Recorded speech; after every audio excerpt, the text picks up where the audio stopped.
দর্শক, গুরুতর মানবাধিকার লঙ্ঘনের অভিযোগে বাংলাদেশের তথাকথিত প্রধানমন্ত্রী শেখ হাসিনার বিরুদ্ধে উম, আন্তর্জাতিক আদালতে মামলার একটি আবেদন করেছেন অস্ট্রেলিয়ার একজন আইনজীবী। এবং শেখ হাসিনা সহ ২৬ জনের বিরুদ্ধে আন্তর্জাতিক আদালতে মামলা হয়েছে। দর্শক, এমন তথ্য জানিয়েছেন গাজী হেমায়তুদ্দিন ভাই। ২৬ জন কারা? সেনাপ্রধানও সেখানে থাকতে পারেন, কারণ তাদের আচরণ আমরা দেখেছি কয়েকদিন বিগত জনগণের সাথে কী করেছে। তো দেখবো আসলে কারা কারা এই মামলাতে রয়েছে।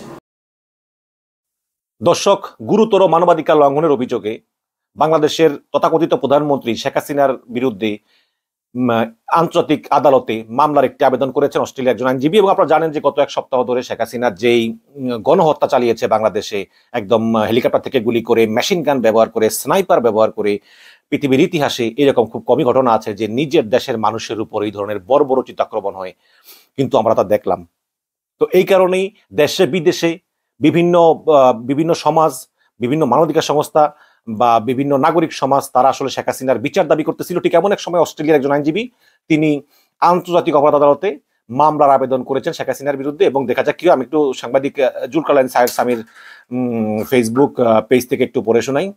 বাংলাদেশের সাম্প্রতিক সময়ে সংঘটিত ঘটনাসমূহ আমলে নিয়ে দেশটিতে মানবতা বিরোধী অপরাধ সংঘটিত হয়েছে দাবি করে বিষয়টি প্রাথমিক নিরীক্ষার জন্য অন্তর্ভুক্ত করতে আন্তর্জাতিক অপরাধ আদালত আইসিসিতে আবেদন করেছে অস্ট্রেলিয়ান একটি আইনি প্রতিষ্ঠান। এবং মানবতা বিরোধী অপরাধে যুক্ত থাকার অভিযোগে শেখ হাসিনা সহ মোট ২৬ জনকে অভিযুক্ত করারও আবেদন জানানো হয়েছে। মামলা হয় নাই, কিন্তু মামলার আবেদন করা হয়েছে। এবং এবং এখন এই আন্তর্জাতিক অপরাধ আদালত এটা যাচাই বাছাই করে তারা দেখবে এটাকে মামলা হিসাবে গ্রহণ করা যায় কিনা, এবং আসলে এটাকে মামলা হিসাবে গ্রহণ করার সম্ভাবনা কতটুকু সে ব্যাপারে আলোচনা করব। এখানে যে ২৬ জনকে আসামি করা হয়েছে তাদের নাম একটু পড়ে শোনাই। সেটা হচ্ছে, ১ নম্বর আসামি হচ্ছে Miss Sheikh Hasina Wazed, prime minister and president Bangladesh Awami League.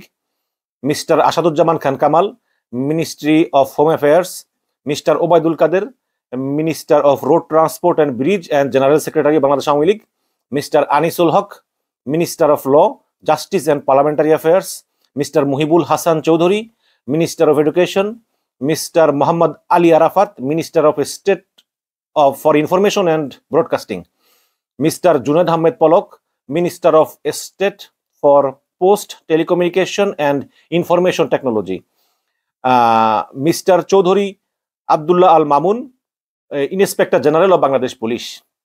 Mister Harunur Rashid, chief of detective branch Bangladesh police.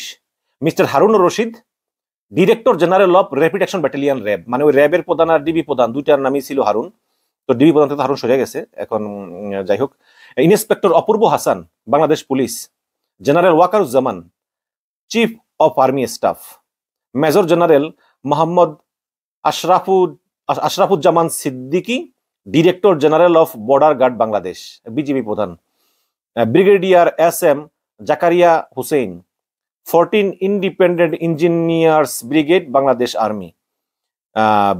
Brigadier general Imran Hamid, 46 independent infantry brigade Bangladesh army.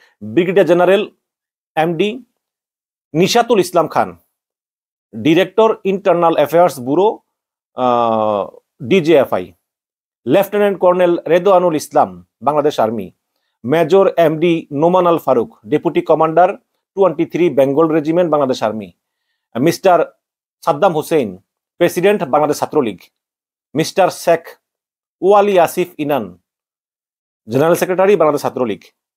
Mister Mazharul Kabir Shayan, president Bangladesh Chhatra League university Dhaka. Mister Tanvir Hasan Saikat, general secretary Bangladesh Chhatra League university of Dhaka. Mister Riaz Mahmud, president Bangladesh Chhatra League Dhaka metropolitan north unit. Mister Sagar Ahmed, general secretary Bangladesh Chhatra League Dhaka metropolitan north unit. Mister Rajibul Islam, president Bangladesh Chhatra League Dhaka metropolitan south unit. Mister Sajal Kunda, general secretary Bangladesh Chhatra League Dhaka metropolitan south unit. তো এদের বিরুদ্ধে এই মামলা করা হয়েছে। তো এই ২৬ জনকে আসামি করে আন্তর্জাতিক অপরাধ আদালতে একটা মামলার জন্য আবেদন করা হয়েছে।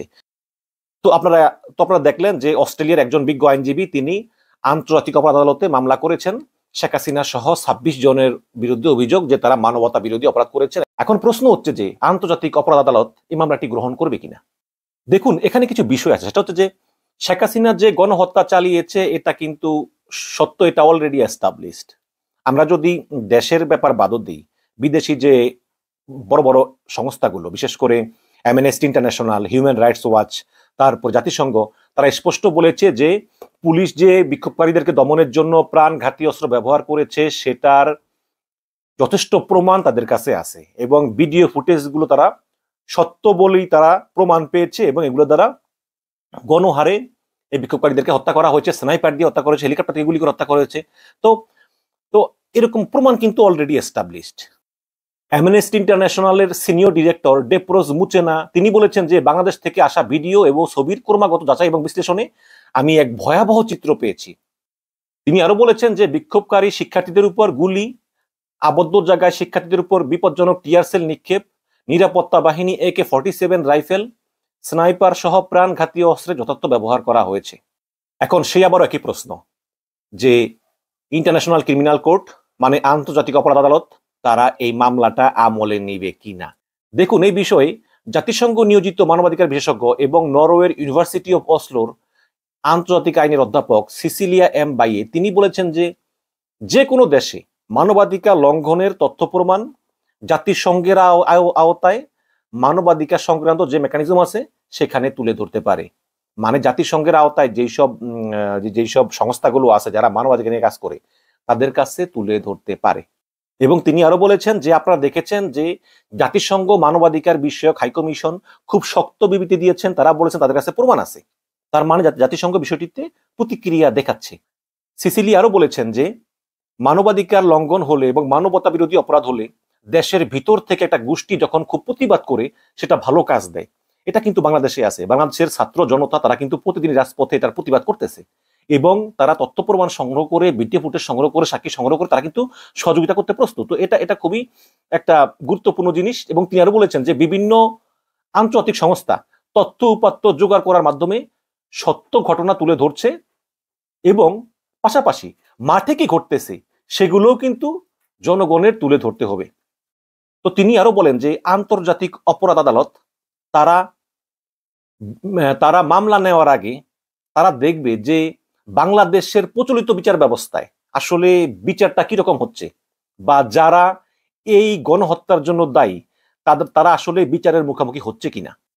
তো আন্তর্জাতিক বিচারে যাবার আগে দেশের ভিতরের বিচার ব্যবস্থাগুলো কিরকম সেটা কিন্তু আন্তর্জাতিক অপরাধ আদালত তারা কিন্তু দেখবে। তখন যদি তারা মনে করেন যে না, দেশের ভিতর ন্যায় বিচার পাওয়া সম্ভব না, দেশের ভিতরে সব বিচারকরা করাপ্টেড, দেশের ভিতরে সব বিচারকরা হাসিনার তল্পিবাহক, তখন ইন্টারন্যাশনাল ক্রিমিনাল কোর্ট তারা এই মামলার আবেদন গ্রহণ করতে পারে। তো সিসিলি আরো বলেন যে বাংলাদেশের বিচার ব্যবস্থা যে আসলে ভঙ্গুর এবং ন্যায় বিচার পাওয়া সম্ভব নয়, এটার একটা প্রমাণও কিন্তু ইন্টারন্যাশনাল ক্রিমিনাল কোর্টকে দিতে হবে।